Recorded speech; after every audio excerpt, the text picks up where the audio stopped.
स्वागत है आपका 18 लाइव पे। मैं हूं आपके साथ विनीता।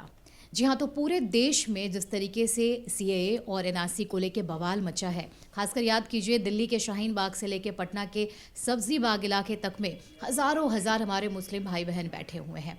लेकिन इस बीच आम लोगों से लेके जो हमारे सियासतदान हैं वो क्या सोचते हैं, इस बीच हमारे साथ मौजूद हैं आरजेडी के विधायक अबू दुजाना जी। उनसे जानते हैं कि उनकी क्या सोच है। सर, बहुत स्वागत है आपका। देखिए, सीए और एनआरसी एनपीआर जो लाने की बात आई, क्या ज़रूरत पड़ी इनको, भारत सरकार को? देखिए, ये तो डर चुके थे कि 5 साल में बीजेपी की गवर्नमेंट ने 5 साल में कुछ नहीं किया, देश को बहुत एकदम जिसको कंगाली के हालत पे ला दिया, इस तरह इस कगार पे आ गए, देश का अर्थव्यवस्था बिगड़ चुका। अब अनदर भी इन्होंने देशभक्ति के नाम पर इन्होंने गवर्नमेंट बनाई है एब्सोल्यूट मेजॉरिटी में। अब इनके पास तो अब एब्सोल्यूट मेजॉरिटी में इनके पास कोई था नहीं मुद्दा कि अब हिंदुस्तान की आवाम को बहकाएं। जिस तरह राम मंदिर ख़त्म हो गया, 3 तलाक ख़त्म हो गया, 370 ख़त्म हो गया, अब इनके पास बचा नहीं। तब ये समझ रहे थे कि अब तो हिंदुस्तान की जनता इनसे अब हिसाब मांगेगी 5 साल का, कि हमने जो तुमको दिया 5 साल में देश का डेवलपमेंट किया। तो इन्होंने कुछ किया नहीं। इन्होंने देश के हर चीज़ को बेचा, हर चीज़ को प्राइवेट सेक्टर में, अनएम्प्लॉयमेंट बढ़ गया, बेरोज़गारी बढ़ गई। इस तरह लोगों की इंडस्ट्रीज़ छोटी जितनी थी, सिंगल विंडो इंडस्ट्रीज़, तो टोटल इंडिया की भट्ठा बैठ चुका। जो इंडस्ट्रीज़ चल रही थी वो भी ख़त्म पे है। चंद लोगों के लिए इन्होंने लाया था जीएसटी और ये वो बेनिफिट के लिए। अब तो पब्लिक जान गई, अब पब्लिक बोल रही है कि हमको रोज़गार चाहिए, अब तो हम सब कुछ तुमको कर दिया, अब हमें तो चाहिए। तो अब ये हमें चाहिए के चक्कर में ये फंस गए। तो इन्होंने तुरंत लिया है क्या सीए या एनपीआर। अब ये इन्होंने ला रहे हैं कि जो भी बाहरी लोग आए घुसपैठियों के लिए, तो इसकी ज़रूरत नहीं थी, इसमें उलझा दिया है लोगों को। तो इनसे अब ये तो सीए या एनपीआर पे उलझा दिया। तो हम कहते हैं कि हिंदुस्तान की जनता को, हर लोगों को रोड पर आ जाना चाहिए कि ये जो है सीए और एनपीआर, जो हर आदमी को अपनी नागरिकता दिखाने के लिए। एनपीआर क्या है, एनपीआर की ज़रूरत क्या पड़ी इनको? इतने बड़े इनके एडवाइज़र इतने बड़े जाहिल हैं कि जब आपके पास आधार कार्ड सभी लोगों के पास है तो उससे तो पूरा डाटा है, उससे आप खुद डाटा कलेक्ट कर सकते हो। तो आपको ये लग रहा है कि जिस तरीके से खासतौर पर अगर सबसे पहले हम बेरोज़गारी दर की ही बात करें तो बेरोज़गारी तकरीबन माना ये जा रहा है कि आज़ादी के बाद से ये पहला एक रिकॉर्ड है 7.5 समथिंग। तो आपको लग रहा है कि आज जो हमारे युवा वर्ग हैं, चाहे वो हम जेएनयू की ही बात कर ले, जो यूथ जिनको शायद नौकरी की तलाश के लिए आगे आना था, सरकार को उनके लिए नौकरियां पैदा करनी चाहिए थी, वो भटक गए हैं, उनको पटरी पे लाने की ज़रूरत थी?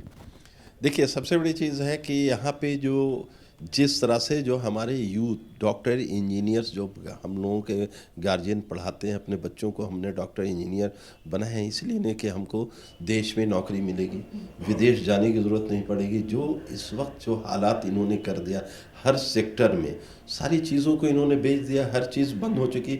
रेलवे को भी इन्होंने जो कहा था कि हम बुलेट ट्रेन लाएंगे, तो अब रेल भी बेच चुके। बुलेट ट्रेन तो गई कहाँ, लेकिन जो है ट्रेन उसको बिक गई। तो हर सेक्टर की इन्होंने बेच दिया। जब सेक्टर सब बिक जा रहा तो वहाँ पर तो ऑटोमेटिकली है कि अनएम्प्लॉयमेंट बढ़ेगा और बेरोज़गारी का दर बढ़ता जाएगा। इसीलिए हमारे यूनिवर्सिटी के सारे बच्चे लोग हंगामा कर रहे हैं कि भाई जो आप क्या कर रहे हो।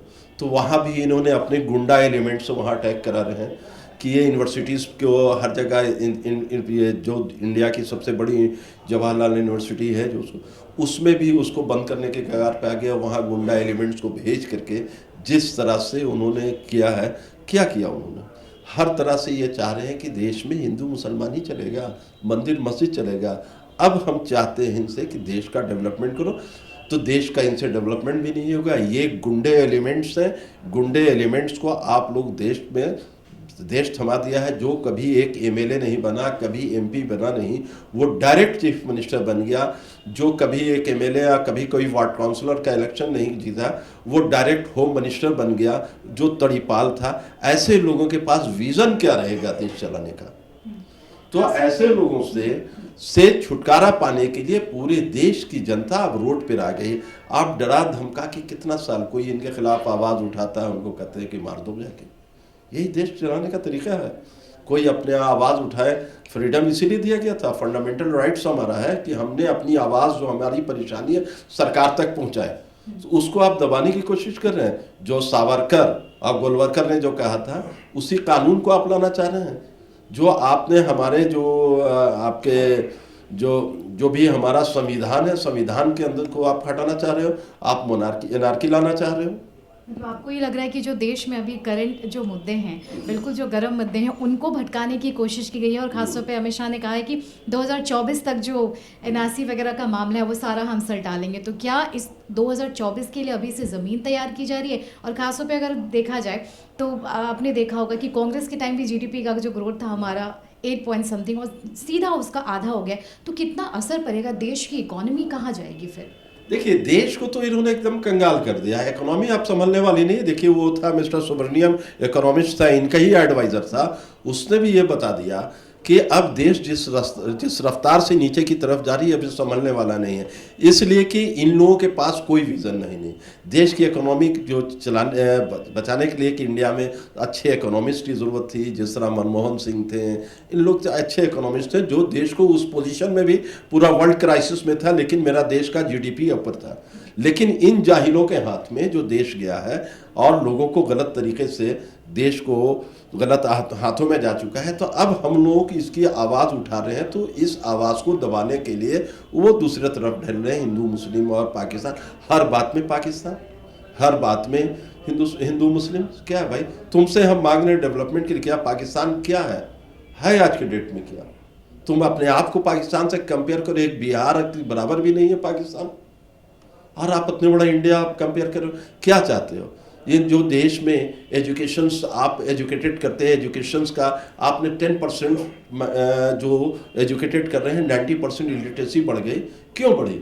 आप ये जान रहे हैं कि सारे जो हिंदुस्तानी जो बच्चे हमारे हैं लिटरेट हो जाएंगे, तो इन जाहिलों की बात सुनेंगे नहीं। आपने इसीलिए यूनिवर्सिटी को बर्बाद कर रहे हैं, सारे कॉलेजेस को बर्बाद कर रहे हैं। फीस इस तरह बढ़ा दिया कि वो बच्चे, गरीब बच्चे जो अच्छे टैलेंटेड हैं, वो पढ़ नहीं सके, और आप कंपेयर करते हो दूसरे से। चलिए, बहुत शुक्रिया अब्दुल्ला जी हमारे साथ इस वक्त थे आरजेडी के विधायक। एटीएन लाइव के लिए विनीता।